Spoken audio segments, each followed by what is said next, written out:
LPU ప్లేస్మెంట్ల రికార్డులు సృష్టిస్తోంది. Final year student 2.5 కోట్ల ప్యాకేజ్ పొందుతున్నారు. 1700 మందికి పైగా ఎల్పియు స్టూడెంట్స్ 10 లక్షల నుంచి 2.5 కోట్ల ప్యాకేజెస్ పొందారు. విద్యా విప్లవం ప్రారంభమైంది లవ్లీ ప్రొఫెషనల్ యూనివర్సిటీలో. మరోవైపు ప్రచారం ఏంటంటే ఈరోజు మిథున్ రెడ్డిని అరెస్ట్ చేస్తారు అనే ఒక ప్రచారం కూడా జరుగుతోంది. ఇప్పటికే అదే అంశంతో హెడ్లైన్లు కూడా పెట్టుకుని రన్ చేస్తున్న పరిస్థితి ఛానల్స్లో. చాలా స్పష్టంగా మనం చూడొచ్చు. మరి కాసేపట్లో మిథున్ రెడ్డి ఇక్కడికి చేరుకోబోతున్నారు. పోలీసులు ఇప్పటికే ఈ పరిసర ప్రాంతాల్లో అటువైపులో ఏదైతే సిపి కార్యాలయానికి వచ్చేటువంటి మార్గంలో బారికేడ్లను ఏర్పాటు చేశారు, భారీ బందోబస్తును ఏర్పాటు చేశారు. మిథున్ రెడ్డితో పాటు వైఎస్ఆర్ కాంగ్రెస్ పార్టీ నాయకులు కూడా పెద్ద ఎత్తున మిథున్ రెడ్డికి సంఘీభావంగా వచ్చేటువంటి అవకాశం ఉన్న నేపథ్యంలో వాళ్ళందరినీ కూడా అదుపు చేసేందుకు బారికేడ్లు రెండు వైపులా కూడా ఏర్పాటు చేసినటువంటి పరిస్థితి. మిథున్ రెడ్డి ఈరోజు నిన్న సుప్రీంకోర్టులో ఆయన చాలా స్పష్టంగా తనగా చెప్పిన విధంగా నేను సిట్ అధికారుల ముందు హాజరవుతాను, సిట్ అధికారుల దగ్గరికి నేను వెళ్తాను, నాకు కావాల్సిన టైం ఇస్తే నేను రేపే వెళ్తానని అంశాన్ని చెప్పారు. నిన్నే సిట్ ఇన్ఛార్జ్గా ఉన్నటువంటి విజయవాడ సిపి రాజశేఖర్ బాబుకి మిథున్ రెడ్డి ఫోన్ చేసి తన విమాన టికెట్ను కూడా నిన్నే జెరాక్స్ కాపీని కూడా పంపించారు. ఆ తర్వాత ఈరోజు తాను వస్తానన్న అంశాన్ని చెప్పారు. సో చాలా స్పష్టంగా ఈ సిట్ అధికారులు ఏం చేసినా సరే, అరెస్ట్ చేసినా లేకపోతే సిట్ అధికారులు మళ్ళీ 2-3 రోజులు విచారించినా సరే దేనికైనా తాను సిద్ధమన్న అంశాన్ని మిథున్ రెడ్డి నిన్నే చాలా స్పష్టంగా చెప్పారు. ఆ నేపథ్యంలోనే ఈరోజు మరి కాసేపట్లో రాబోతున్నారు. ఎందుకంటే ఈ కేసుకు సంబంధించి గతంలో విచారణకు వచ్చినప్పుడే చాలా స్పష్టంగా మిథున్ రెడ్డి చెప్పారు, ఇది ఒక తప్పుడు కేసు, అక్రమ స్టేట్మెంట్లు, తప్పుడు వాంగ్మూలాలతో పెట్టినటువంటి కేసు కాబట్టి ఇది నిలబడేటువంటి అవకాశం లేదు, ఇందులో కేవలం రాజకీయ దురుద్దేశంతో రాజకీయ కక్ష సాధింపు కోసం పెట్టినటువంటి కేసు. ఈ కేసులో మొదటి నుండి కూడా ఎవరైనా అరెస్ట్ అయిన వాళ్ళందరినీ కూడా కేవలం బెదిరించి భయపెట్టి ఇచ్చినటువంటి వాంగ్మూలాల ఆధారంగానే అరెస్ట్ చేసినటువంటి పరిస్థితి కాబట్టి సో ఇటువంటి కేసుల్ని ఇప్పుడు ఏదో కక్ష సాధింపు కోసం వాళ్ళ ఆనందం కోసం నా పైన కేసు పెట్టారు తప్ప ఇందులో నాకు ఎటువంటి భయం లేదు. గతంలో కూడా మిథున్ రెడ్డిని ఇలాగే టార్గెట్ చేసింది. చంద్రబాబు ప్రభుత్వం ఎప్పుడు అధికారంలోకి వచ్చినా మిథున్ రెడ్డిని టార్గెట్ చేస్తారు. గతంలో ఎయిర్పోర్ట్లో ఒక గొడవ జరిగితే ఆ కేసులో జైలుకు పంపించారు. మిథున్ రెడ్డికి సంబంధం లేకపోయినా అప్పుడు కూడా ఇలాగే అధికారులు బెదిరించి తప్పుడు వాంగ్మూలాలు ఇచ్చి వాళ్ళ చేత స్టేట్మెంట్ ఇచ్చాక మళ్ళీ ఆ స్టేట్మెంట్లు ఇచ్చిన వ్యక్తులే కోర్టుకు వెళ్ళి మమ్మల్ని బెదిరించి స్టేట్మెంట్లు ఇప్పించారని చెప్పిన తర్వాత మిథున్ రెడ్డిపై ఆ కేసులు కొట్టేసినటువంటి చరిత్ర ఉంది. సో ఇప్పుడు కూడా అదే జరుగుతోందన్న అంశాన్ని చాలా స్పష్టంగా మిథున్ రెడ్డి కూడా చెప్పారు. సో ఈ కేసుకు సంబంధించి అనేక మంది అసలు ఈ పాలసీకి సంబంధం లేని వ్యక్తులు కూడా ఈ కేసులో, ఎందుకంటే గతంలో సీఎం ఆఫీస్లో ఉన్నటువంటి ఐఏఎస్ అధికారి ధనుంజయ రెడ్డిని కూడా అరెస్ట్ చేశారు. వాస్తవానికి పాలసీకి సంబంధించి సీఎం కార్యాలయంలో ఆ ఐఏఎస్ అధికారి ఎటువంటి సంతకాలు కూడా చేయరు. అదేవిధంగా ఓఎస్సీ కృష్ణమోహన్ రెడ్డికి అసలు ఎటువంటి సంతకాలు చేసేటువంటి అధికారం కూడా ఉండదు. సీఎం కార్యాలయానికి వచ్చేటువంటి ఏ ఫైల్ పైన కూడా అయినా సరే జగన్మోహన్ రెడ్డి చుట్టూ ఉంటారు కాబట్టి అరెస్ట్ చేయాల్సిందే, జగన్మోహన్ రెడ్డి పైన బురద చల్లాల్సిందే అనేటువంటి ఒక రాజకీయ దురుద్దేశంతో పెట్టినటువంటి కేసు కాబట్టి వాస్తవానికి అసలు స్కామ్ అంటే జరుగుతుంది 2014-19 మధ్యలో చంద్రబాబు ప్రభుత్వంలో జరిగింది, మళ్ళీ ఇప్పుడు జరుగుతుందన్న అంశాన్ని వైఎస్ఆర్సీపీ స్పష్టంగా చెప్తుంది. ఎందుకంటే 2019-24 మధ్యలో ప్రైవేట్ లిక్కర్ మాఫియాను వైఎస్ జగన్మోహన్ రెడ్డి ప్రభుత్వం నియంత్రించింది. ప్రైవేట్ వ్యాపారుల చేతిలో ఉన్నటువంటి షాపులన్నింటినీ కూడా ప్రభుత్వం ఆధీనంలోకి తీసుకొచ్చారు.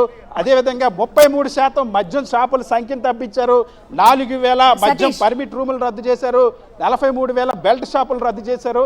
వీటన్నిటినీ రద్దు చేసినందుకు దాన్ని స్కామ్ అంటూ చేసినటువంటి ప్రచారం పైన కూడా తీవ్రంగా మండిపడుతున్నారు. అందుకనే ఈ కేసు ఒక తప్పుడు కేసు అని వైఎస్ఆర్ కాంగ్రెస్ పార్టీ నేతలు చెప్తున్నారు. మిథున్ రెడ్డి కూడా అందుకే ఎట్టి పరిస్థితుల్లో కూడా దీన్ని న్యాయపరంగా ఎదుర్కొంటాను, ఈ కేసుకి తప్పుడు కేసుకి భయపడేది లేని అంశాలు స్పష్టం. ఎనీ మూమెంట్ మిథున్ రెడ్డి ఇక్కడికి వచ్చే అవకాశం కనిపిస్తోంది. మీ వెనక యాక్టివిటీ అంతా కూడా చూడొచ్చు. ఆయన ఒక్కరే వెళ్తున్నారా విచారణకు? ఆయనతో అడ్వకేట్ ని ఏమన్నా అలౌ చేసే అవకాశం ఉందా?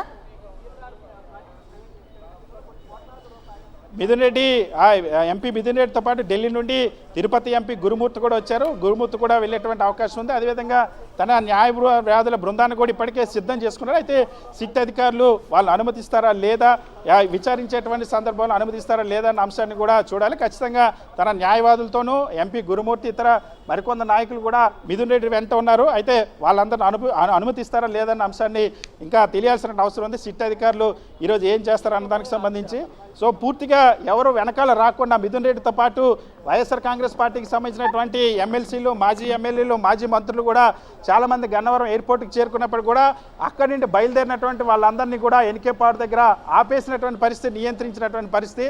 మిథున్ రెడ్డిని మాత్రమే అనుమతిస్తామని చెప్తా ఉన్నారు. సో మరి కాసేపట్లో మిథున్ రెడ్డి ఇక్కడ సిట్ కార్యాలయానికి చేరుకుంటారు. సిట్ కార్యాలయానికి చేరుకున్న తర్వాత ఇక్కడ ఏ విధంగా ఈరోజు పోలీసులు ఏం చేస్తారు, ఒకవైపు ఈ కేసుకు సంబంధించి ఈరోజు ఛార్జ్షీట్ దాఖలు చేస్తారని ఒక ప్రచారం సాగుతుంది.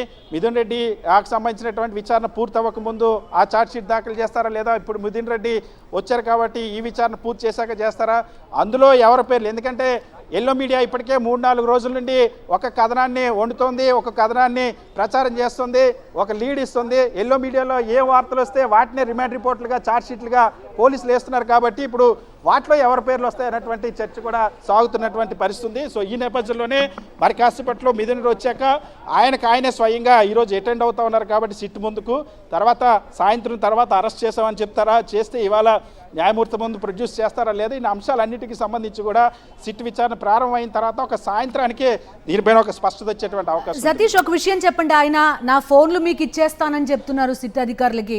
ఒకసారి విచారణకు పిలిస్తే కూడా ఆయన అటెండ్ అయ్యి మొత్తం సహకరించిన పరిస్థితి.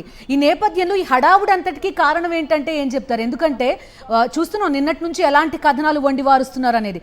అటు ఏసీబీ కోర్టు దగ్గర నుంచి సుప్రీంకోర్టు వరకు కూడా వెళ్ళారు, మాట్లాడారు. ఆ పీరియడ్ అంతా కూడా చాలా కామ్గా వెయిట్ చేసిన పరిస్థితి సిట్ అధికారులు. ఎప్పుడైతే సుప్రీంకోర్టు ఆర్డర్ వచ్చినా వెంటనే కూడా మరోసారి నోటీసులు ఇచ్చారు. ఖచ్చితంగా నిన్నటి వరకు కూడా సుప్రీంకోర్టు హైకోర్టు సుప్రీంకోర్టు ఇచ్చినటువంటి ప్రొటెక్షన్ ఉంది ఆ ఎంపీ మిథున్ రెడ్డికి. గతంలో ఆయన సుప్రీంకోర్టుకి వెళ్ళినప్పుడు హైకోర్టుకి మళ్ళీ వెళ్ళండి అని చెప్పినప్పుడు హైకోర్టు నిర్ణయం తీసుకునేంత వరకు అరెస్ట్ చేయొద్దన్న అంశాన్ని స్పష్టం చేసింది. అందుకనే నిన్నటి వరకు కూడా ఏం చేయాలి, గతంలోనే వాస్తవానికి మిథున్ రెడ్డిని మొదటి రోజు విచారణ పిలిచిన తర్వాత రెండోసారి విచారణకు పిలిచి అరెస్ట్ చేయాలని గతంలోనే భావించారు. అయితే కోర్టు నుండి లభించినటువంటి న్యాయ రక్షణ వల్ల ఇప్పటివరకు కూడా అది చేయలేదు. సో ఎప్పుడైతే నిన్న సుప్రీంకోర్టులో ముందస్తు బెయిల్ పిటిషన్ను తిరస్కరించిందో సుప్రీంకోర్టు, అప్పుడు వెంటనే అరెస్ట్ చేయడానికి సిద్ధపడినప్పుడు చాలా హుందాగా ఎంపీ మిథున్ రెడ్డి చాలా స్పష్టంగా సుప్రీంకోర్టులోనే తన న్యాయవాదుల చేత చెప్పించారు, తానే విచారణ అధికారుల దగ్గరికి వెళ్తాను, ఏం విచారించుకున్నా ఏం అడిగినా ఇస్తాను. ఇప్పటికే మిథున్ రెడ్డి తన బ్యాంకు ఖాతాలకు సంబంధించి వివరాలు ఇచ్చారు, ఫోన్కి కూడా ఇస్తామని చెప్పారు. ఎట్టి పరిస్థితుల్లో కూడా వెనక్కి తగ్గేది లేదన్న అంశాన్ని చాలా స్పష్టంగా మిథున్ రెడ్డి చెప్పారు. విచారణలో ఏం వచ్చినా సరే ఫేస్ చేయడానికి సిద్ధంగా ఉన్నానన్న అంశాన్ని స్పష్టం చేశారు. Okay Satish, so at any moment MP Mithun Reddy SIT కార్యాలయానికి చేరుకునే అవకాశం ఉంది. ఇప్పటికే ఆయన గన్నవరం ఎయిర్పోర్ట్ నుంచి స్టార్ట్ అయ్యారు, మరి కాసేపట్లో సిట్ కార్యాలయానికి చేరుకుంటారు. మద్యం అక్రమ కేసులో ఈ విచారణను ఎదుర్కొంటున్నారు ఎంపీ మిథున్ రెడ్డి. అయితే కక్ష సాధింపులో భాగంగానే మిథున్ రెడ్డిని మద్యం కేసులో చేర్చింది కూటమి సర్కార్. ఎంపీ మిథున్ రెడ్డి రాకతో విజయవాడ సిట్ కార్యాలయం వద్ద భారీ భద్రత ఏర్పాటు చేశారు. గన్నవరం ఎయిర్పోర్ట్ దగ్గర నుంచి సిట్ కార్యాలయం వరకు మనకి భారీగా బ్యారికేడ్లు కనిపిస్తున్నాయి. ఎక్కడికక్కడ వైఎస్ఆర్ కాంగ్రెస్ పార్టీ శ్రేణుల్ని, నాయకుల్ని, ఆయనతో పాటు వస్తున్న వాళ్ళని కూడా ఆపేసే ప్రయత్నం ప్రస్తుతం జరుగుతోంది. అయితే మద్యం కేసులో ఎటువంటి ఆధారాలు లేవు, కేసులకు భయపడే ప్రసక్తే లేదు అంటూ కూడా క్లియర్ కట్ గా తేల్చి చెప్పారు ఎంపీ మిథున్ రెడ్డి.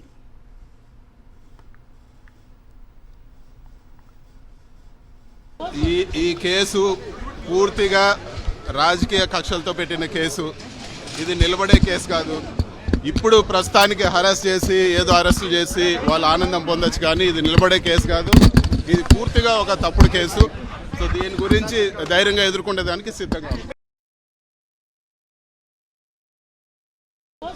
ఈ కేసు పూర్తిగా రాజకీయ కక్షలతో పెట్టిన కేసు.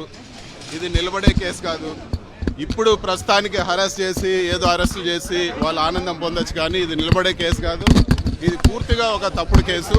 సో దీని గురించి ధైర్యంగా ఎదుర్కొనేదానికి సిద్ధంగా ఉంది.